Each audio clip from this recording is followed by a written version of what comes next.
Welcome back, watch people. Now, I was going to take the day off today, but I couldn't because the madness has started, hasn't it? The BS is in full swing. The hype is on the road. I mean, look, come on, what is going on? The 126610, the very first of the new 126610 LV Rolex Submariners are starting to hit the market, at least on places like Chrono 24, and I've seen one or two other places today with these watches for sale. £27,000, 32,000 US dollars, which I guess is about the same sort of figure.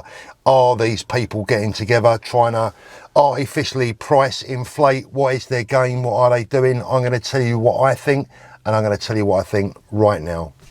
So look, after the video that I made last week relating to the Hulk, and then I made a further video offering you some hints and tips where I think there's still some value, at least, in Submariners that are relatively easy to obtain on the market. Today I'm going to talk about the 126610 and what I think is going on, what I think is wrong with this watch, why I'm not going to get involved with it, with any of my dealer friends, with myself. It's a watch that I wouldn't buy, and I'm going to go through it all, guys. Look, let me be clear on something.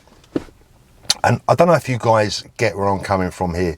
I've been in love with the watch industry. I've been in love with watches, and I've been in love with the watch scene ever since I was a small boy. I've been in and around this business for almost 40 years, and the vast majority of my lifelong friends, some of them are also fellow watch dealers, and I don't want to betray them. I don't want to cause them any trouble. I don't want to be seen as the former watch dealer who's now a turncoat talking down his trade rather than talking it up, because I think everyone knows me by now. I'm a big supporter of independent watch dealers. I'm a big supporter of watch dealers in general, but guys, I've got to stay true to myself, and if I'm going to retain any credibility, I've got to give it to you from the heart as well as from the head. And I don't believe in this watch. The 126610, $32,000, 27,000 UK pounds. No chance, no way is that watch worth that sort of money. It isn't now, and it never will be, at least not in our lifetimes. Now, where are these prices coming from? Well, they're coming from chancers. They're coming from chancers within the industry who I think are deserting everyone's morals and values. And I'm going to be straight. And if this upsets any watch dealers, well, then tough. I'm just going to tell you as it is, how I see it. I can absolutely guarantee you now, and I give it to you from the bottom of my heart, my absolute word, if I was still in the watch business and someone offered me these watches today for £12,000-15,000 and I thought I could sell them for 20, I promise you I would absolutely turn them away and I wouldn't buy them. And do you know why I wouldn't entertain them? Because one of the major things that I had in my life, every single time I ever sold a watch to any of my clients, and the biggest instruction that I used to give my staff was, when you take their money, you have to be able to look them in the eye and say, you are spending your money on a good watch, it's the right price, you know, you're doing the right thing. How could I say that to someone? How could I say that to someone asking them £27,000 for a stainless steel Submariner? I could not look anyone in the eye, not a customer, not a friend, not a member of my family, and tell him that watch is worth anywhere near it. What's it worth? Well, it's worth what Rolex actually charge for the watch, isn't it? If you want to spend a little bit more just for the privilege of having it, that's entirely your choice. But the watch isn't worth it. We can look at other models. Is the stainless steel Daytona, is it worth 20 grand retail? Well, do you know what? There's a much better case for saying the stainless steel Daytona is a 20 grand watch than there is that the Submariner is a £27,000 watch. And I'll tell you for why. Because with the Daytona, at least there is a very genuine and very long waiting list. It is also a very, very good watch indeed. It's a better watch than the Submariner. Do I think the stainless steel Daytona is 20 grand for a watch? Personally, no. My philosophy, you know what it's been. It's always been never to pay more than retail price for a watch unless it's very, very, very rare or you are very, very, very rich. Now, of course, I'm not innocent in all this. In the past, when I was a dealer, I sold watches for over list price, but I would always at least try and keep it within the realms of sensibility and in the realms of decency. This has gone beyond the realms of decency. You know what, guys? Just like me, there'll be a lot of you out there who are football fans, soccer fans. And you know what?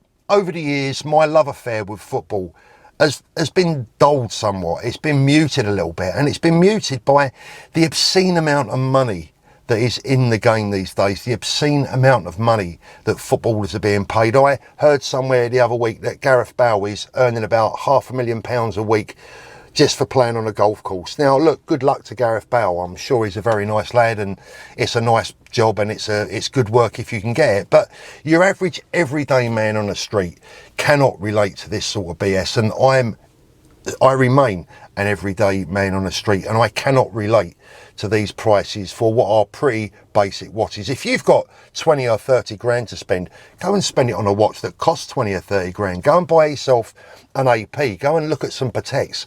Go and look at some A. Lange's on her. Go and look at some Vacheron Constantin. And I'm not deserting my trade. I'm not deserting my friends.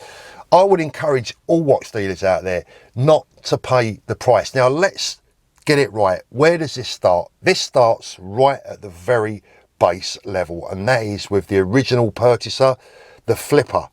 Okay, so we have the original purchaser, the flipper. And by the way, anyone that obtains a 126610 LV and thinks they're going to be clever and stick it on eBay or on Chrono24, boys, you better make sure you make a good job of hiding that serial number, because Rolex will come after you. They'll come after you big time.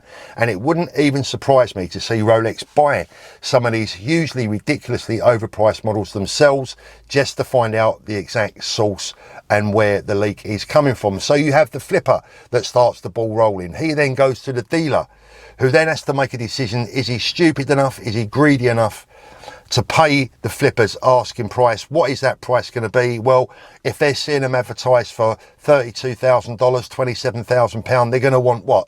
20 grand? If you're a watch dealer, do not pay the money. Do not feed the flipper with his £20,000, and then don't feed the public, who potentially can be daft enough to get sucked in with a hype and waste their money spending £20,000 on a stainless steel Rolex Submariner. Now, at the end of the day, I want my YouTube channel to thrive. I want it to grow, and I want my relationship with every single watch dealer that I know, and there are dozens and dozens and dozens of them right across the world. I want that relationship to remain firm. I want it to remain strong. But at the same time, I have to retain credibility with you, the viewing public, and they shouldn't forget that they've also got to retain credibility with their buying public as well. Do not feed this hype. Do not feed into it. Do not believe it. Do not pay the money. If you want a 121160 LV, get on the waiting list. If the dealer won't put you on the waiting list, then just simply refuse to pay the money. How much is acceptable? What's acceptable for a 126610 right now? 10 grand maybe? If you want it that much, why not pay 10 grand? It's not going to kill you. At the end of the day, if you can afford to buy the watch at retail, I'm sure you can afford to stretch out a little bit and pay maybe up to 10,000 quid for it. That's it. Anything more than that is crazy money. And like I've already said, guys, look, this isn't going to go down well with some people, particularly the flippers, particularly the greedy dealers that are prepared to get involved in the super hype, the super inflated prices.